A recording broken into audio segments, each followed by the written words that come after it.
Halo kawan TNG, kembali bertemu dengan saya Eko Utomo dari TNG Farm Klaten.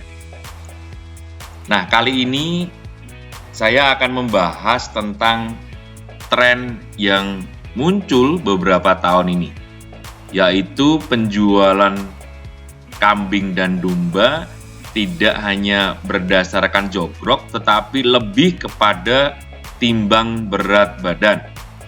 Jadi, kita sebagai peternak, apa yang harus kita lakukan agar kita bisa mendapatkan keuntungan yang optimal terhadap tren yang baru ini?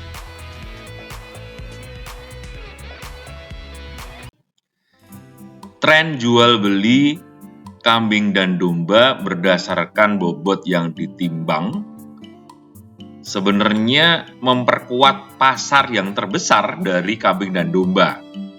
Seperti yang kita tahu, sebenarnya peternakan kambing dan domba, pasar yang terbesarnya tentu saja adalah kebutuhan akan daging kambing dan domba. Kebutuhan ini baik oleh HoReCa, hotel, restoran, kafe, termasuk juga kebutuhan di pasar-pasar untuk rumah tangga, kemudian juga kebutuhan untuk warung-warung sate dan gulai. Jadi yang mereka butuhkan adalah daging, beratnya daging, dan kualitas yang baik dari daging tersebut. Secara umum, tren ini sebenarnya memberikan hal yang baik juga bagi peternak. Karena dengan demikian, maka harga jual menjadi lebih pasti. Ibaratnya kalau kita beli di supermarket nggak pakai tawar-menawar lagi, tetapi sudah ada patokan yang jelas. Nah, seperti yang kita ketahui, misalnya pada saat ini harga jual dari daging domba sekitar 60.000 per kilo. Jadi kalau misalnya kita menjual domba sapihan kita usia 6 bulan dengan bobot 20 kilo misalnya, maka kita tahu pasti bahwa kita akan mendapatkan pendapatan 20 kali 60.000 sekitar 1,2 juta dari cempe domba sapihan yang kita jual. Nah, bagaimana caranya kita sebagai peternak untuk mensiasati tren yang baru ini? Seperti yang kita tadi sudah bahas, maka titik puncaknya adalah bagaimana kita bisa menghasilkan kambing dan domba yang memiliki bobot yang tinggi. Jadi titik puncaknya adalah itu. Nah, yang tidak kita sadari juga bahwa yang namanya berat badan itu berkorelasi terhadap waktu. Artinya, kalau misalnya kita pelihara cempe dan kemudian bobotnya mencapai 20 kilo pada saat usia 6 bulan, dibandingkan dengan cempe bobotnya 20 kilo pada saat usia 3 bulan, tentu saja lebih menguntungkan kalau misalnya kita memelihara cempe dalam jangka waktu 3 bulan bobotnya sudah 20 kilo. Nah, oleh karena itu, cara agar kita bisa mendapatkan pendapatan yang optimal adalah meningkatkan berat badan cempe kambing domba kita secepat mungkin. Untuk mendapatkan peningkatan berat badan yang cepat, ada dua faktor yang sangat mempengaruhi. Yang pertama adalah genetik, kemudian yang kedua adalah pakan. Kalau dalam konteks manusia gitu ya, yang namanya genetik itu kayak bule-bule tuh dari Belanda, Jerman. Kalau kita lihat mereka main bola itu tinggi-tinggi. Jadi tinggi 1,8 meter buat mereka pendek. Sementara buat orang Indonesia 1,8 meter tinggi manusia itu sudah tinggi sekali. Nah, oleh karena itu genetik yang memang bisa menghasilkan kambing domba yang besar menjadi sangat penting.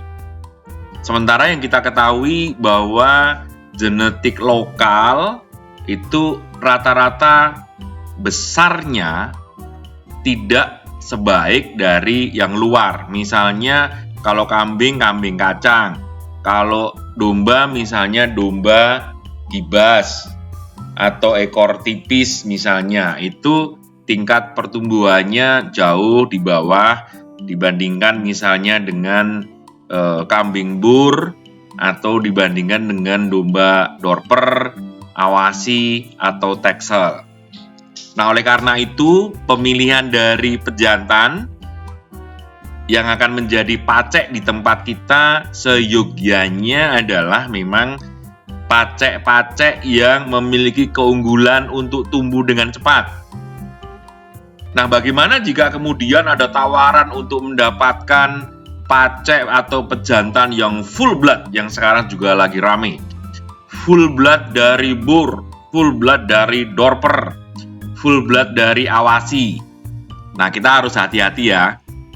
Karena apa? Bahwa setiap pejantan dan indukan yang kita miliki untuk kemudian menghasilkan cempe-cempe itu ada faktor modal yang harus kita keluarkan atau capital expenditure istilahnya. Nah, itu kalau di dalam ilmu bisnis harus didepresiasi. Nah, artinya apa? Kalau kemudian kita beli misalnya domba dorper full blood, sementara betina kita cuma ada 5 ekor, sementara si pacek ini misalnya masa efektifnya adalah 2 tahun, maka cempe-cempe yang dihasilkan tidak akan bisa mencukupi. Untuk apa?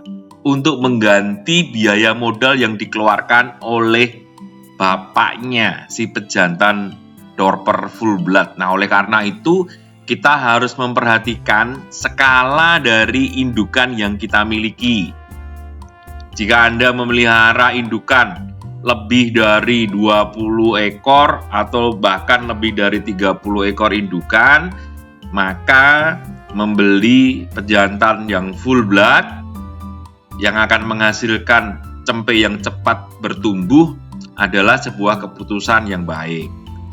Tetapi jika Anda hanya memiliki di bawah 10 ekor indukan, maka membeli pejantan full blood akan membebani keuangan Anda.